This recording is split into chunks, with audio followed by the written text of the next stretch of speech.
From Inwood, New York City, welcome to Inwood Art Works On Air.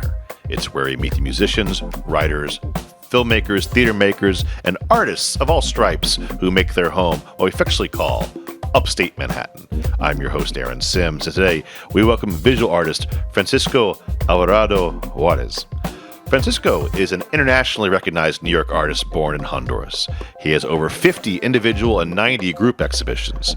His artwork is represented in various permanent museum collections, including the Smithsonian American Art Museum, Brooklyn Museum of Art, Everson Museum of Art, and Museo Pablo Serrano in Zaragoza, Spain. We're going to talk to him about his work, but first, let me welcome you, Francisco, to Inwood Art Works On Air. It's great to have you here. Thank you, Aaron. Thank you for the invitation. You're quite welcome. So everyone loves a good origin story. So, I mean, you don't have to give us the last, X amount of years. But as a prompt, you began as a self-taught artist that came to New York when you were an adolescent from Honduras, Right. and you're now an established artist who has worked, as you hear from your bio, in many different places, and also in many different mediums like photography and painting and mixed media. Do you recall going back that the times when you made that decision to go on this journey? Well, I was born in the Caribbean, part of Honduras, which is the largest area. Honduras looks like a triangle, and all the northern part is the Caribbean, which is absolutely gorgeous. I was born in what they now call a city, but I still call it a town, and it's called Tela. And what is important about Tela is that most of the bananas from the 50s and 60s came through Tela. And the United Fruit Company was king of the jungle. Yeah.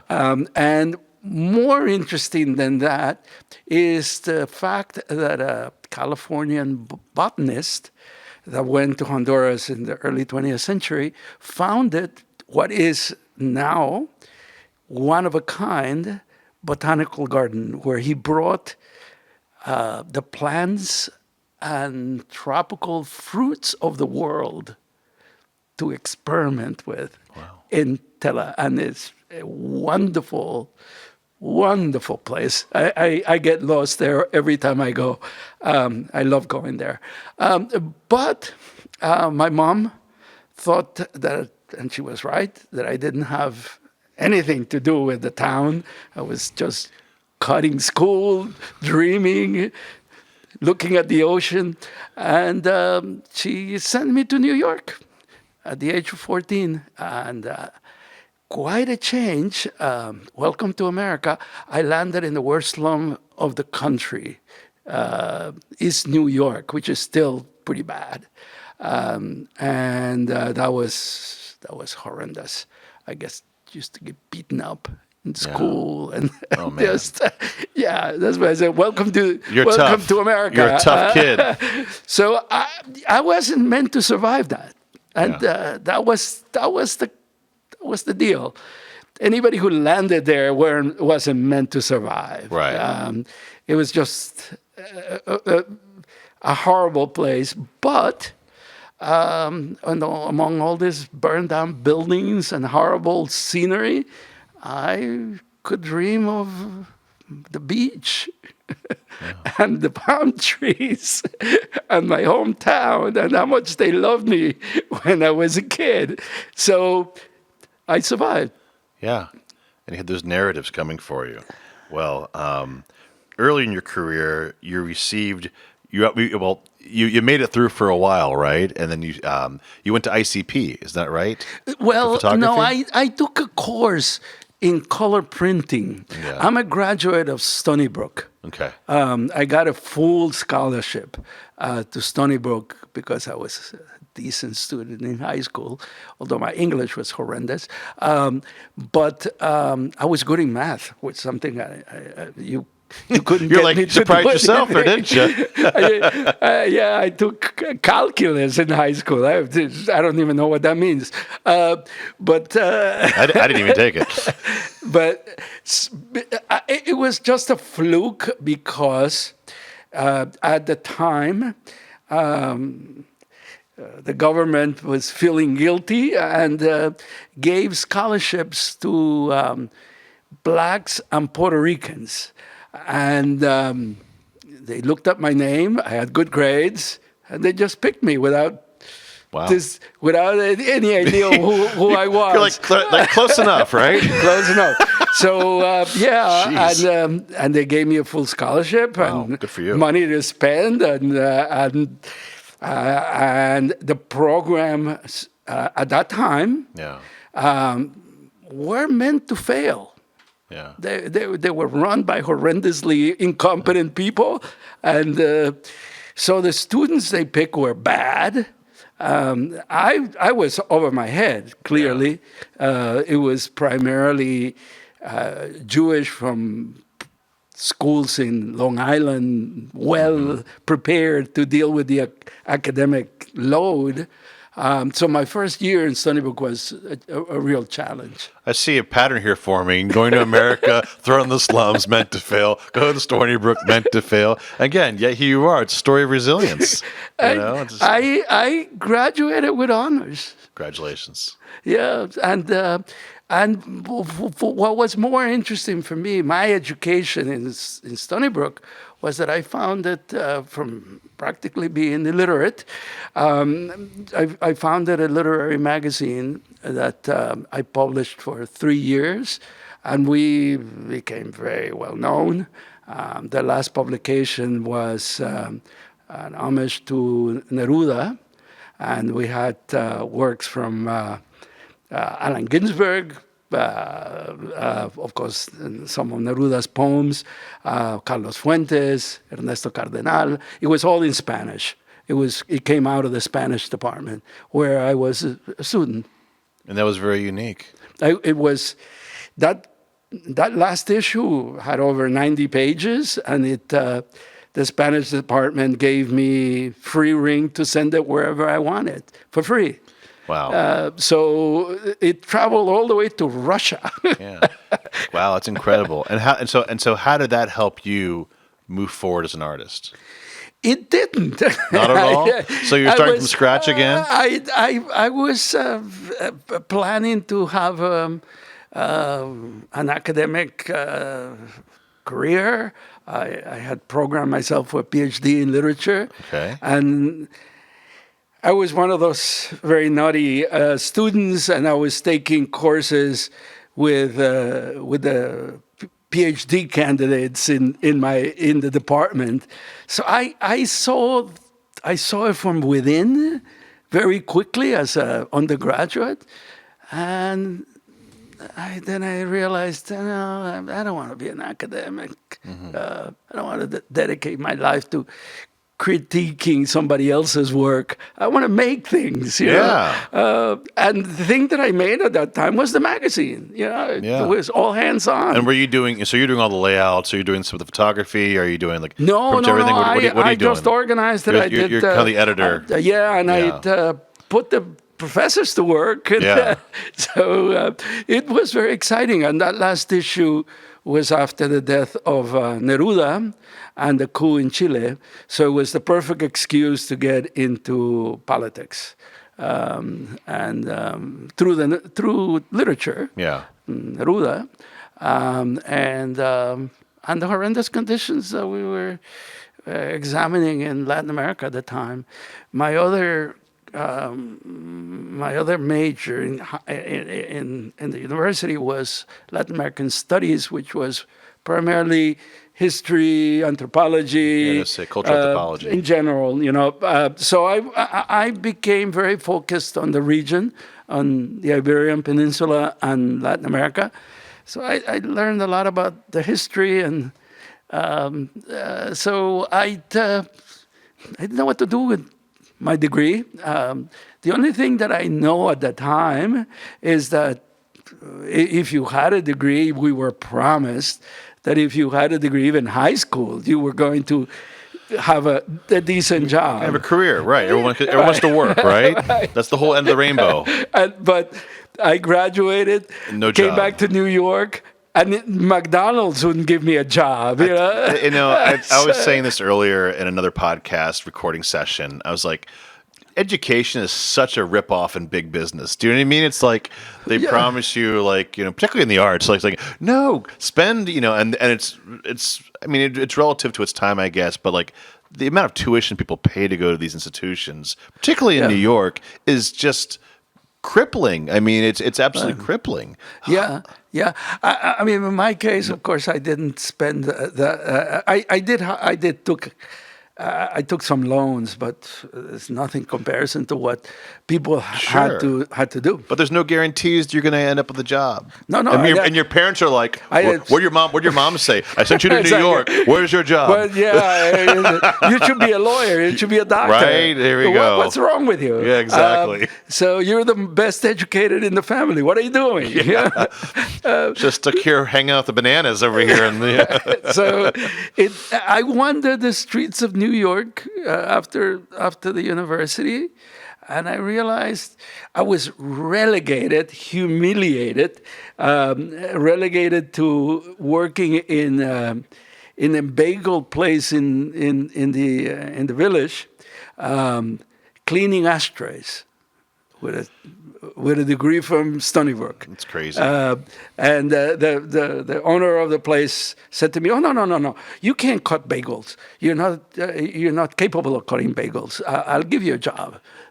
So that's what I did for a while until I realized, screw this. I mean, I'm really stuck. And what do? I can't get out of this. Right. So mentally, I did escape because a friend lent me his camera, and I started taking photographs. And I was writing before. I was writing short stories in Stony Brook. But then I realized, my writing is very visual. So maybe, yeah. And so I got really forgot all my anxieties and existential equations here, and I moved into photography, and that's when I took, in a very roundabout way, your answer is I took a course in color printing at ICP, and the director of the education said to me, "Oh, no, you can't take this course. It's you have to start with black and white." I said, "But I don't see in black and white. I have nothing against black and white. I see in color." So, and she let me do it. It's kind of like, okay, you're a pest. Okay, you can take this course. Okay. And I came back about 6 months later with my first portfolio. Yeah. And she said, "This is terrific. We got to exhibit it." So that was my first show. How amazing is that? Well, I find it a bit ironic.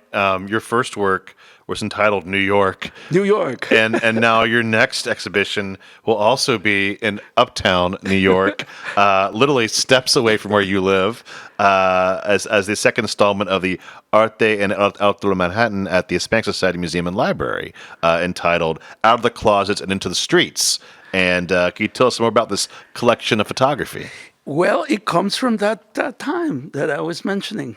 I started roaming the streets of New York, doing photography in very much the traditional street photography. Right.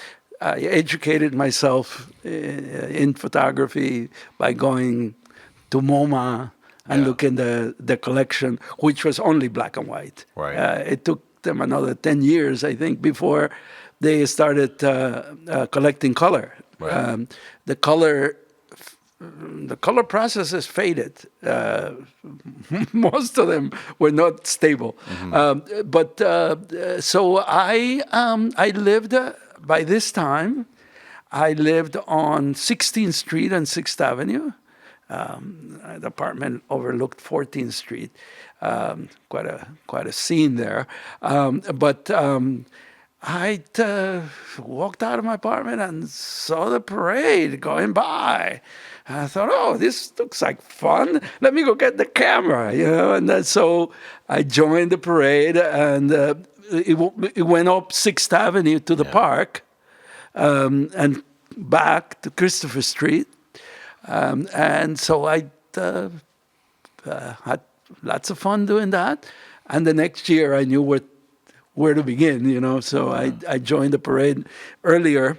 And those are the photographs from the... So it's from two. The collection's it's 17 photos or so. It's actually 20 or 20. Sorry, over 2 years, the 2 year span. Yeah, and it's going to be the 50th anniversary of almost all of them, except 76.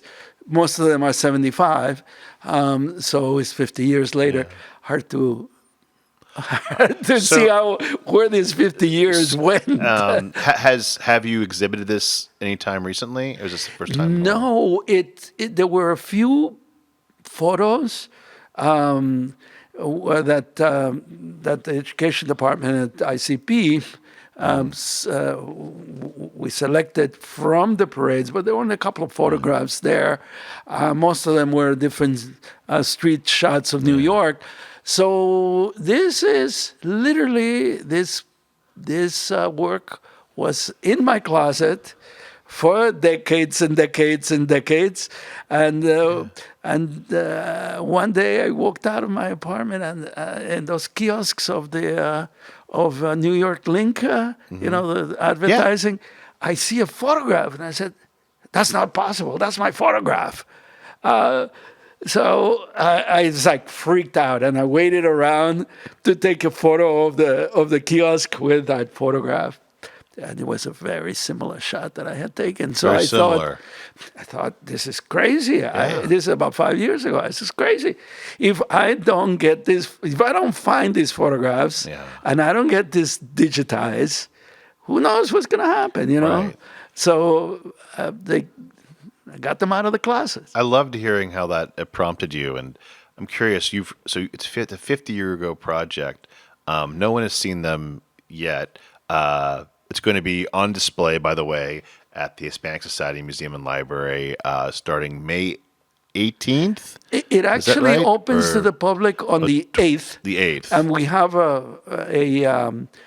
a reception on the 22nd from 6 to 8. Anybody interested, please come. There you go. So I'm going to make sure I got that right. So it opens on the 8th to the public, and then the 22nd is the party. Right. So please come. And by the way, I always say this when we talk about the Hispanic Society Museum and Library. It is free.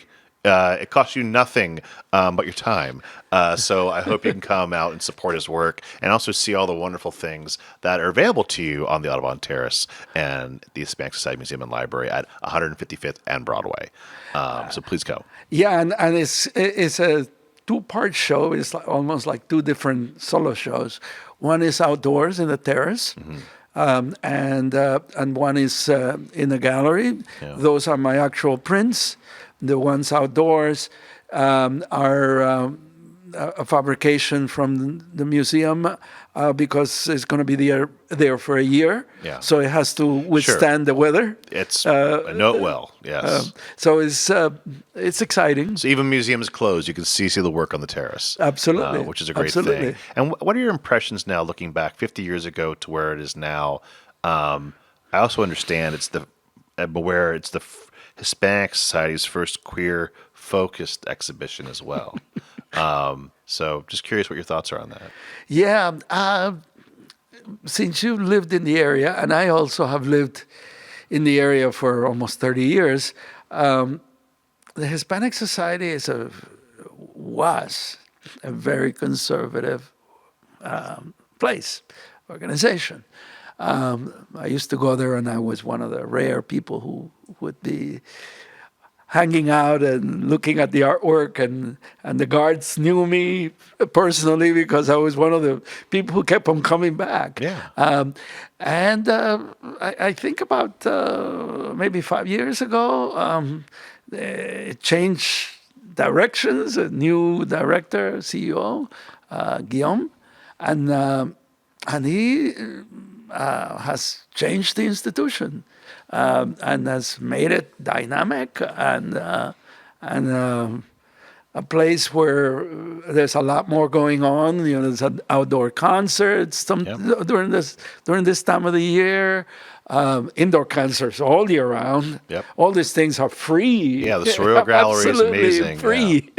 Yeah. So get yourself on the mailing list of the Hispanic Society Absolutely. and go to the events because they are high quality events for no money.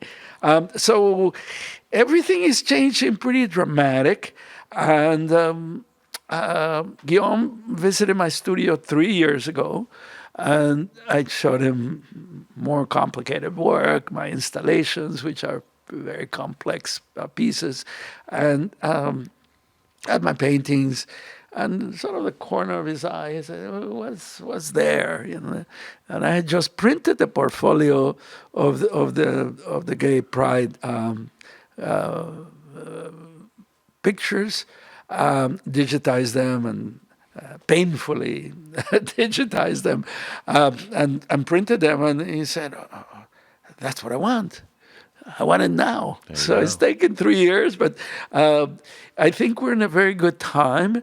And I think also in terms of the museum and the way it's been going, this is an opportunity to break a lot of taboos. Yeah. You know, and so we're expecting to do a number of activities related to Pride, and even possibly we've been talking about a drag queen night. So it's going to definitely break the mold. I love it. I love it. Well, congratulations, and I'm in full support, and I will be there at least one of the nights. I don't know which one yet, but I will be there in full support. That's wonderful. Congratulations. Thank you. And a full circle moment for you from standing in the galleries and now having your work there. So I think that's really wonderful. Yeah. So quite an honor. So having this long career, I always like to ask people, and you worked in multiple mediums too, who have, I won't say struggled, but have forged their way in their own path. Part of this podcast, I feel, is informative and educational in the fact that, do you have any advice or lessons learned for those artists out there trying to make a name for themselves in their own work? Yeah, I think that the younger crowds can teach me something. I would say maybe 20, 30 years ago, when the scene was more in Soho, I knew pretty much everything that was going on. Yeah. You know, my friends were exhibiting and I was exhibiting, and things were manageable. But now it's so big and so complicated. And I feel like my way of promoting my work is dated. Yeah. So, as I said, I think younger people can teach me a lesson or two. The world's turned digital, and Soho's just... It was centralized, right? More in Soho for New York. Yeah. That's just not the case. No. Yeah. And but it's more now in Chelsea, but there's a vibrant scene in Brooklyn, in different parts of Brooklyn, in different parts of Manhattan. So it's difficult to tell, and there are a lot more people practicing, you know. So it's a very different reality. And when I was pushing my work around, I always got pushed back in terms of the fact I was Latino, and it's like, go to the Latino places, you know. Don't bother us, and it was always difficult, but I never took no for an answer. And it's my perseverance, I think, that has gotten me this far. And if there is anything I can talk about in terms of younger people, it's a long road, and don't give up. Well, and I hope so. Keep it going. Yeah, absolutely. Well, I want to say I think it's a great place to stop and say thank you for all your contributions to our community, and a full circle moment of bringing art uptown, not from downtown to uptown here, right. And having because we're all about having the artistic community represented and there's voices to be heard. And I think that's a great thing you said, is like there's more people than ever who are they're challenged to have their voices heard and their work seen. So, don't stop fighting. Yeah. I mean, it's a lot of hard work, and it don't come easy like the Ringo song. But there's always a reward along the way, if you stick with it. And most importantly, I think, is seeing the work come out. Yeah. And you just look back at a certain year and say, wow, I did that. Yeah. It's wonderful, So it's fabulous. It's a testament to the creative process and the fact that I'm still here. Yeah, you're still away. Here. Well, thanks for being here, and thanks for being here on the podcast today. Where can we send people to find out more about your work? Do you have a website? Sure. My website is kind of educational because I've tried to put as much into it as I could to give you a good idea. It's still in the making, but it's just my name, FranciscoAlvarado.com. Okay. So Francisco like the city, and my last name is spelled Alvarado. So it's FranciscoAlvarado.com, and awesome. You'll find me there. You also can find me in social media, and I keep on posting stuff. We're hanging out at the Hispanic Society sometime in May, and maybe you catch him on the gallery, ask him about his work. I'd be happy to tell you about the collection, which is an extraordinary collection of one of the best collections of Spanish art in the world. Absolutely. And by the way, we have a podcast about the Hispanic Society Museum and Library, so feel free to search that through our podcast library, and you can hear all about that whole collection, if you will. So again, thank you so much for your time. It's been a pleasure having you here. Thank you, Aaron. You bet. So once again, thanks to Francisco Alvarez Juarez for joining me on this Artist Spotlight episode of Inwood Art Works On Air. It's where you meet the musicians, filmmakers, writers, theater makers, and artists of all stripes who make their home here in Northern Manhattan. If you have a moment, please show us some love right now and rate this podcast 5 stars on whatever platform you listen to. Many thanks to Good Shepherd here for hosting us, and to HideSites.com for uptown promotional support. You can support On Air and all of our programming by making a tax-free donation to inwoodartworks.nyc/donate. It's a free program, folks. We could use the help. And also want to say, follow us on social media at Inwood Artworks to keep up with all that we do, which includes the Inwood Film Festival, Filmworks Alfresco, live performances, and so much more. Inwood Artworks programming is proud to be supported in part by public funds from the New York City Department of Cultural Affairs in partnership with the City Council, and Inwood Artworks programming is made possible by the New York State Council on the Arts with the support of the Office of the Governor and the New York State Legislature. From the top of Manhattan and the bottom of our hearts, thank you so much for tuning in. This is Aaron Sims for Inwood Artworks On Air.